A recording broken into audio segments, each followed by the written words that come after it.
Bonjour. Hello. Guten Tag. Good morning. How are you, sleepyhead? Did you sleep well? Me? Not so much. It is Monday, 23rd of February 2026. It is 8:37 in the morning. I've had about 6 hours of sleep. I'm in the process of packing my entire life up into totes and boxes, and my phone is already going off with emails and various other things. I've got phone calls to make to the local council to arrange tenancy things and paperwork, and yay, fun. um, and yes, this is my morning voice. A lot of people keep asking me, it's like, what's your morning voice? This is my morning voice. Good morning. How are you?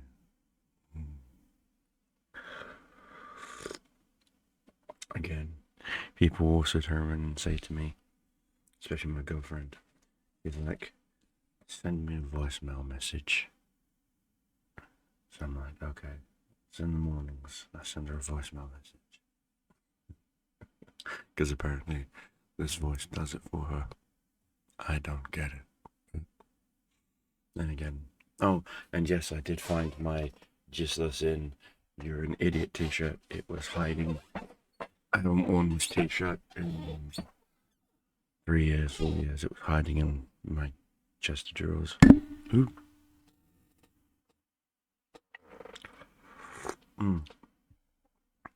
It appears. I mean, I'm fighting with this microphone. I've always been fighting with this thing. There we go. Ooh, even better. Ooh, even better. Ooh, even better. Phallic object in my face. Apparently, some 20-something-year-old dipshit tried to assassinate the President of the United States. Why? Who the hell knows? Probably a Hassan Piker fan. Probably a member of the left. Deranged and delusional, and of course, the majority of left-wing media will say, "Oh no, he voted for Donald Trump. He did see that." And that's not it at all. If your so-called media source constantly gives you nothing but affirmation of your political point of view, then you need to look at other media sources. You need to challenge. You need to challenge yourself, your political point of view. You always need to challenge yourself. And when you stop challenging yourself, when you stop seeing things that will push your personal boundaries, the moment you become comfortable with how your personal boundaries look, how your personal boundaries are, where your personal boundaries start, begin, finish, end, whatever you want to call it. Don't get me wrong, having personal boundaries is good. I have several personal boundaries. One of the personal boundaries I don't talk about is my family. I don't talk about my daughter, other than just mentioning her briefly. I don't go into her full details, name, age, where she's at, Why? She's entitled to her privacy. Again, that's a boundary for me. When I date someone, they ask me, do I have kids? I say to them, I do, and that's where the conversation ends, because my children have no bearing on our dating or relationship, regardless of who they are. So yeah, that's that, I guess. What else? Um, there are so many things out there in life that you should be more than comfortable keeping it a boundary. And I genuinely mean this. Be comfortable having boundaries. Be very comfortable having boundaries. Be very comfortable um, keeping those boundaries, because your personal safety, your mental health safety, uh, is one of those things that should mean the most to you as a person. You shouldn't forsake your personal boundaries or whatnot for anyone. If someone says, "Oh, that's a red flag," ask them, "Why is having personal boundaries a red flag to you?" So you're telling me I can ask you for your national insurance number, your bank account details, your very first pet's name, your mother's maiden name, blah blah blah blah blah. No, of course not. Absolutely not. Why? That's a boundary then, isn't it? Hoisted by your own petard. Or as I like to say, hoisted by your own Captain Picard. Oh. So, printers are now shut down and getting ready to be taped up, bubble wrapped, and put into boxes. Today, my goal is to get the boxes out from underneath my bed. So I've got some boxes. Get those out and start putting stuff that I'm not touching or needs to be set them aside. I have a friend coming down middle of next week from Newcastle to help me pack. Love you, Catherine. You're amazing for doing that. And Catherine is a wonderful friend I've known for a number of years. I've met her in Newcastle with her partner. Amazing people. Had an amazing time. It was a lovely weekend. And it was a couple of days I was up there. And they're coming down. They're going to be spending a couple of days with me to help me organise and pack and whatnot, and put things into boxes that need to go into boxes, and then I'm going to be putting them downstairs in the living room, situating them, getting them ready. I've got to clear out the kitchen of certain things I'm not going to be using, put those into boxes. In fact, I've got to pick up packing tape and boxes today as well. Yay, fun. I've got a lot to do today. So, yeah. My tenancy kicks in March 1st/2nd. So this could be, /should be, one of the last coffee times with Cobra here in this address. I've been here for 6 years, almost 7. Wow. This is insane. This is absolutely insane.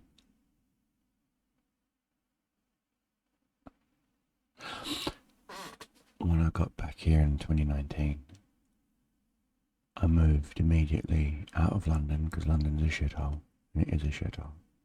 Don't give a fuck what Sadiq Quack says. Sorry, Sadiq Cunt. It is a shithole. I moved to Boston, Lincolnshire. Places, Boston, Lincolnshire. I was living in a conservatory, which is basically a greenhouse, but it's attached to a home, not detached. And I was living on a leather sofa in the middle of British summer. It doesn't seem like much to some, but it does when you're inside a conservatory and it is 40-something, 50-something degrees outside in the sunlight, and it's 90-something degrees inside. And I had to sleep in that. Yeah. I lost a lot of weight, like a ridiculous amount of weight. I think I lost like 21, 22 kilos. I lost a lot of weight. I was skin and bone. And I worked 12 hours, minimum 8 hours, maximum 12 hours, or more if I bought a double shift, at a deli factory called Bakkavor in Spalding. They're still there. In fact, I get emails from their recruiter asking me if I'm ever interested in working back there. And thank you, Father. And I was moving anywhere between low end 6,000, high end 12,000 kilos of food.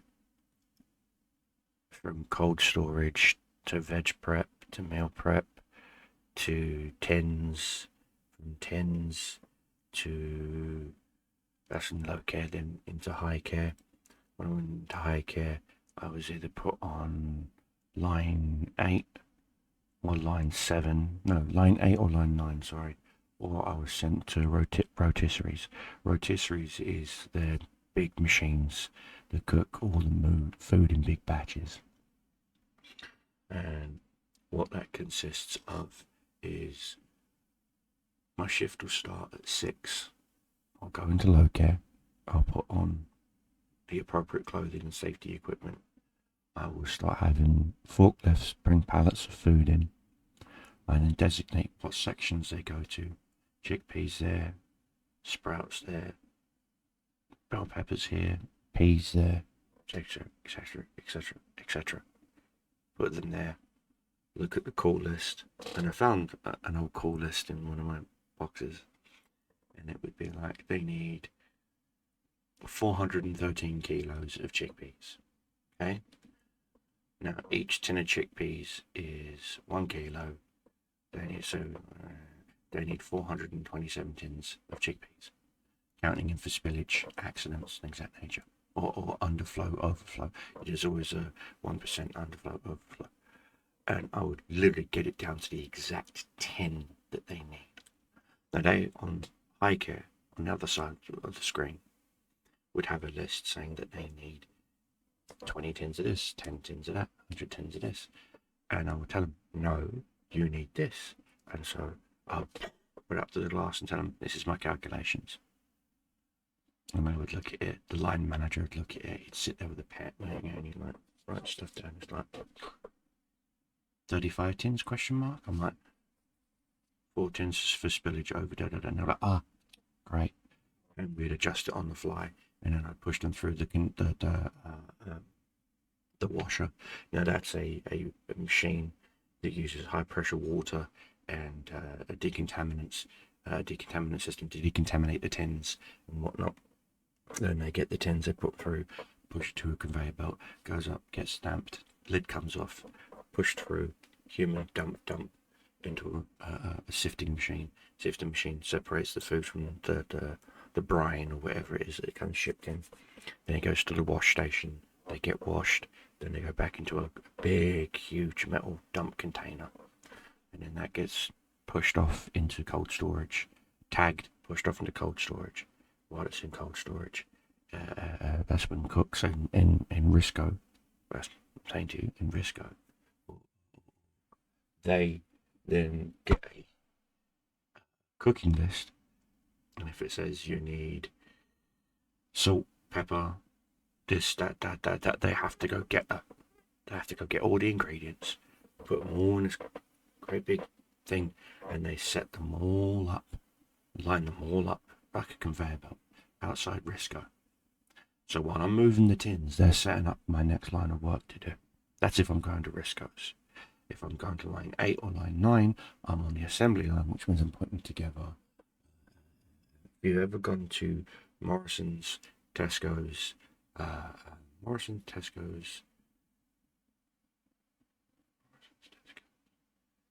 there's like 4 or 5 different companies, but Morrison's and Tesco's are the 2 big contracts. Were the 2 big contracts.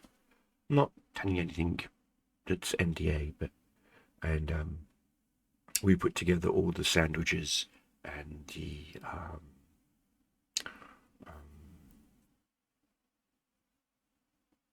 shawarma, things and stuff like that that you buy. You can get like those wraps. You know, what's it for, wrap? And you can get the wrap. You bought a wrap pack meal, etc. from Morrison's or Tesco's. Stuff you get from Tesco's is the same from Morrison's. Same stuff, just different packaging. You pay more for the packaging. Ta-da, there you go. Save money, go to Tesco's. It's the same stuff. Actually, if you want to save the money, just don't buy either. Hate to say it, just don't buy either.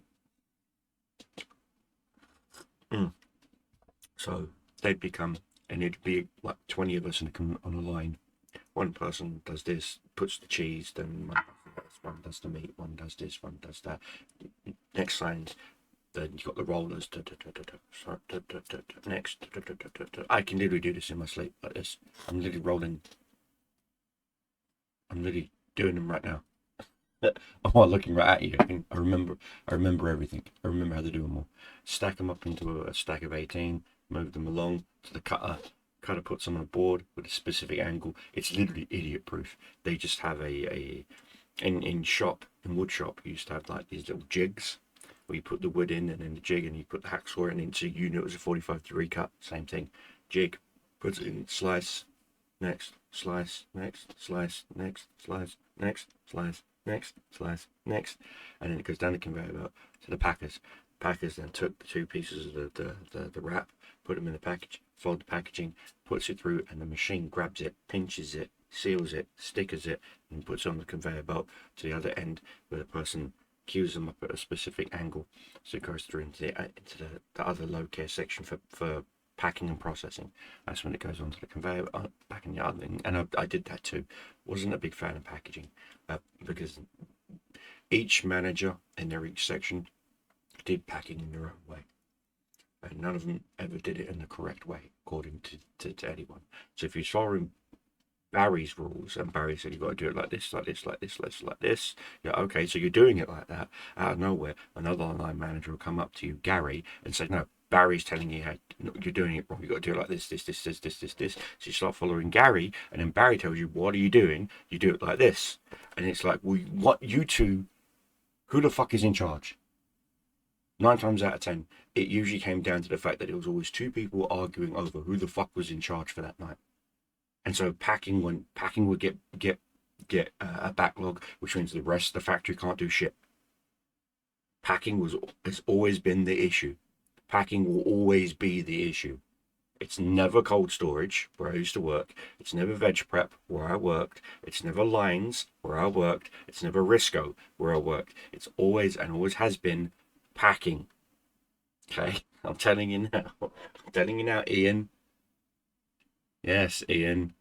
And I know you've seen some of my videos, Ian. Ian is the actual full factory manager. He's in charge of everyone. Liverpool fan. How you doing, Ian? We used to constantly argue, Millwall or Liverpool.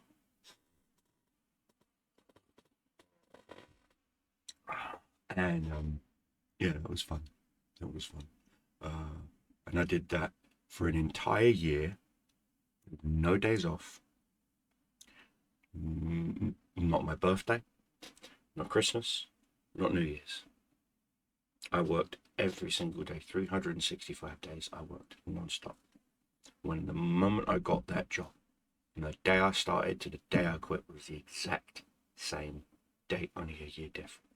So February 1st, 2019. Actually, it was February 7th. So February 7th, 2019, and I quit February 7th, 2020. I moved to Reading on... Oh, sorry about that. That was my landlord calling. He needed to figure out a few things, most notably my internet connection. So he's having his cable guy come in and run a LAN cable. The room is available for me to move in now. We signed the tenancy agreement, but I won't be formally moving in until the 2nd. So this is all working. This is all going on. So I'm going to be clearing off the shelves and a whole bunch of other stuff today. My books, the top of those shelves. I've got to be careful because there's some documents and stuff in some of those boxes that they've got to stay out.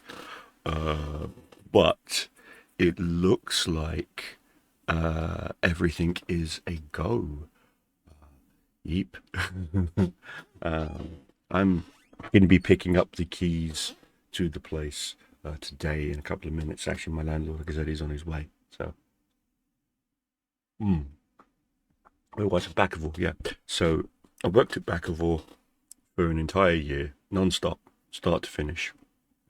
And while I was there, I made some friends, some really good friends, who I'm still friends with.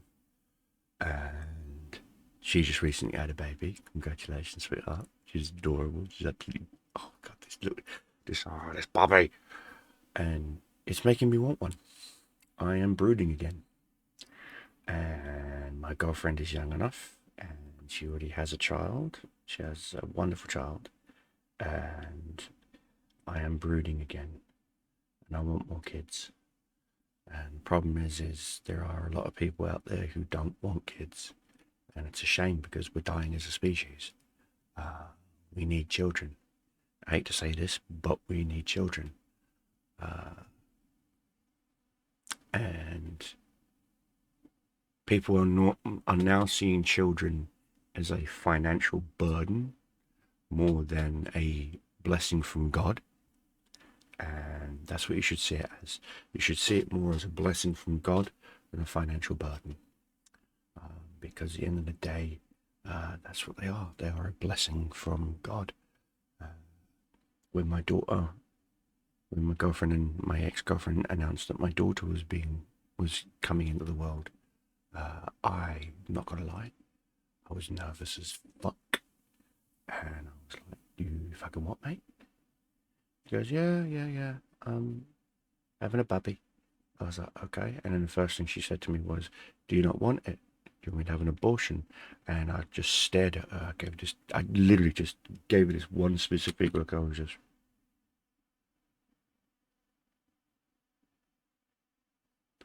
And she said, "Okay, I won't mention that word ever again." I'm like, "Fucking A right, you won't."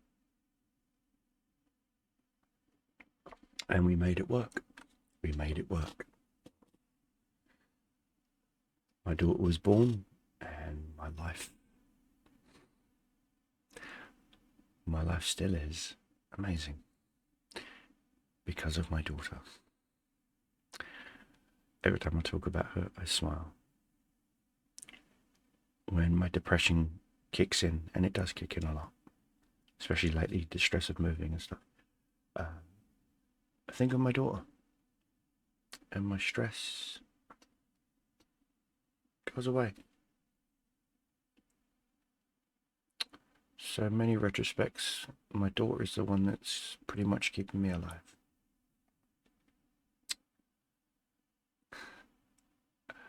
So thank you for that, Molly Beth. And yeah. Anyway, that's story time over with. Anyway, coffee's almost done. So that means the video's done. Some of you also said that you are not liking the thumbnails on the videos. I will talk to my editor and we'll do some remixes on the thumbnails. If you like the thumbnails recently from the recent videos, put in a comment down below if you like them or not. If you don't like them, tell me why. Just tell me why. I need the feedback. Tell me why. So my channel's growing. Oh, we're almost at 600 subscribers, by the way, guys. Thank you for that. That is amazing. Also, I've been streaming a lot more on Twitch. I'm actually on the verge of making that my full-time job again. So don't forget, check me out. Aces and Eights over on Twitch. The reason why the name change is because my original Deceptive Cobra's account has been perma-banned and I cannot get it back. DDG has asked me if I wanted the account back because he can get it back for me. I've told them no, absolutely not. And so my friend Yuki, she has a Twitch channel. She doesn't use it anymore, and she's the owner of the Twitch channel. I'm just an employee of the Twitch channel, so I'm not breaking terms of service. I'm not ban evading or anything like that. So it's what it is. And if need be, I'll just go stream on Rumble and have fun over there. So yeah. Anyway, Coffee's done. Video's done. Yeah.